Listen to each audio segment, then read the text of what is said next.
Red Bull has had one of the most disastrous weekends in Baku, with Perez crashing after fighting for podium position and Verstappen being in no man's land with his car, finishing P5 in what seemed like a P7 finish had it not been for the crash of his teammate and Sainz.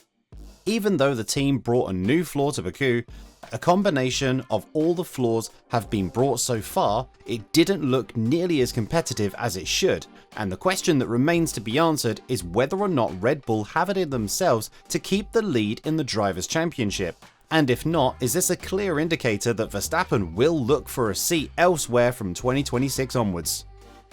It's safe to say that Red Bull are struggling to find performance on the car, and this period, while starting from Imola onwards, has been further deepened race by race, culminating in Baku, where the Austrian team lost the Constructors' Championship lead for the first time in 2 years.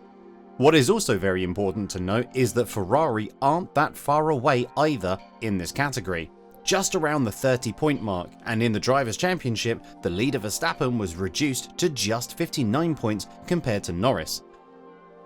Leclerc and Piastri, although being significantly distanced from Verstappen in this category, are now both under the 100-point mark, so if the Austrian team wants to help his driver win the championship in the last 7 races, in which we also have 3 sprint events, they would have to do anything in their power to bring more performance to the RB20.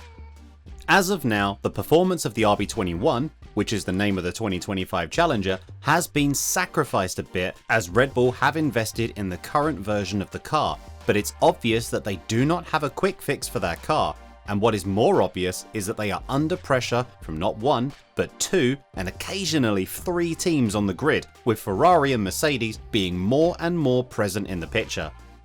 One of the biggest mistakes that happened in Baku is that the team operated on the car, or more precisely, changed the setup when Verstappen asked them not to do it because he felt very happy with the car throughout the first 3 practice sessions. But when it was time to lock in with the setup, Verstappen said that he immediately felt like there was something wrong with the car, and when talking about it, he then went on to say, "I think we just paid the price with the changes that we made into qualifying. That just made the car very difficult to drive. The car was jumping around a lot, the wheels were coming off the ground in the corners.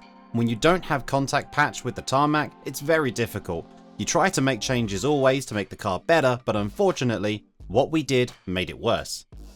Verstappen was quite unhappy with how the car acted, and obviously this adds to the scenario that he might be looking for a way out of the team from 2026 onwards, because not only did the team fail to listen on time when he alarmed them about the stability issues, but they have now worked on the car without realizing that it would make it even worse for Verstappen to drive. These types of issues are something that Mercedes have faced quite a lot when they drove the Divas named W13 and W14, and it might be one of the main reasons why Hamilton decided that enough is enough, and if he wants to officially be the 8th world champion, Mercedes is not the team to do it with.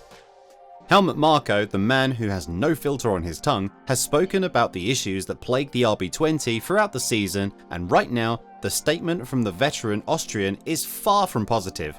The battle in the Constructors' Championship is more or less a done deal for him, as he feels that the team should focus more in the drivers category and help Verstappen because they might be losing the second seat to Ferrari as well. The Maranello team is not that far away, around 30 points behind Red Bull with 7 races and 3 sprint events to go. And to say that Leclerc is in contention for the Drivers' Championship is also a proper statement as well.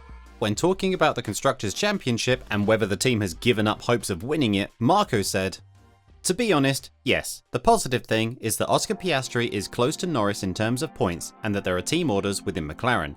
Therefore, clarity will not follow so quickly. Max couldn't even hook it up in Baku. The tyres failed and the temperatures of the brakes went up. The car has potential, but the setup is still very sensitive. The progress will not be seen in Singapore yet. We'll just have to see how we get through that race, but we really need to do better in Austin. Otherwise, the Drivers' Championship will also be in jeopardy." If you look at Verstappen's last 7 race finishes, you would understand how poor of a performance he had compared to the first 7 races of the season. In this interval, the Dutchman failed to win a race and only scored a podium twice in Singapore and Zandvoort. On the other hand, McLaren have picked up the pace to the point of having both of its drivers in contention for the Drivers' Championship. And if we are to look at Piastri, while seemingly impossible to catch up with Verstappen with such a small amount of races to go, the Aussie is definitely a threat to be reckoned with once the season restarts in 2025, when the cars will be more or less the same as to what we have right now. And again, what this opens up is a box full of questions as to whether or not Verstappen will remain in Red Bull. The general belief is that he will be looking for a seat elsewhere, to a team that has what it takes to become a world champion on pure merit, and that team right now seems to be Aston Martin. The Silverstone-based squad made quite some moves in the past couple of months, signing engineers like Enrico Cardale, Andy Cowell, and the latest, most famous addition, Adrian Newey. Lawrence Stroll went on to the extent of saying that the latest signing is probably the biggest one in the history of the team. So all of this is slowly but surely paving the way for Verstappen to make a move and join Aston Martin from 2026 onwards, reuniting with Newey and with Honda. Helmut Marko has added fuel to the fire with his latest comments on this entire situation, and when talking about this opportunity, the veteran Austrian has openly admired the progress that Aston Martin has made on all ends, including the new facilities and the addition of Newey, as he said. Max drives where he can win. Aston Martin has the most modern factory. The wind tunnel will be operational next year and Honda engines will be added to that. Everything fits. And if you look at history, it is clear that wherever Newey has gone, there has been an upward trend. I don't know why it should be any different at Aston Martin. Verstappen knows that he can win titles with us too if we can get through this World Championship now. That is also an absolute must. We all know how the situation currently stands between Max's father, Jos, and Christian Horner, who seemingly got a bit more power in the team after the internal affairs have officially ended. The Brit was proclaimed to be innocent of anything he was accused of. However, one couldn't help but note that this was the exact start of all the issues that Red Bull are currently going through, and it was probably the trigger for Newey to look for a new home. The 65-year-old felt a bit disrespected by being put on the side and working solely on the hypercar project, the RB17, and while he is full of praise for the car, the demands that he made from Aston Martin and were granted by the Silverstone-based squad go to show that he isn't just ready to give up on Formula 1. On the other hand, Horner decided to invest in the current set of engineers that are led by Pierre Wash and Enrico Balbo, which doesn't seem to be the smartest idea when we're looking at things from this perspective. Verstappen has been alarmed about issues that have been present on the car for quite some time.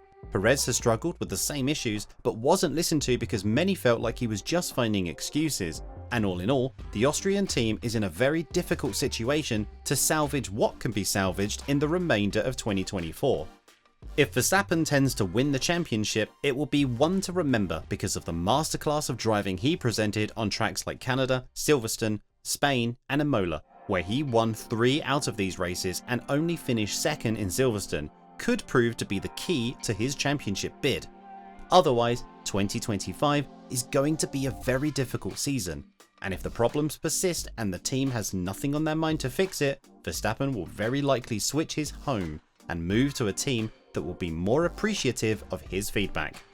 With all this in mind, do you think that it's finally time for Verstappen to move away from Red Bull after all of the trouble that the team has gone through with the car's performance and the internal power struggle started by the Horner allegations? Let us know in the comments below.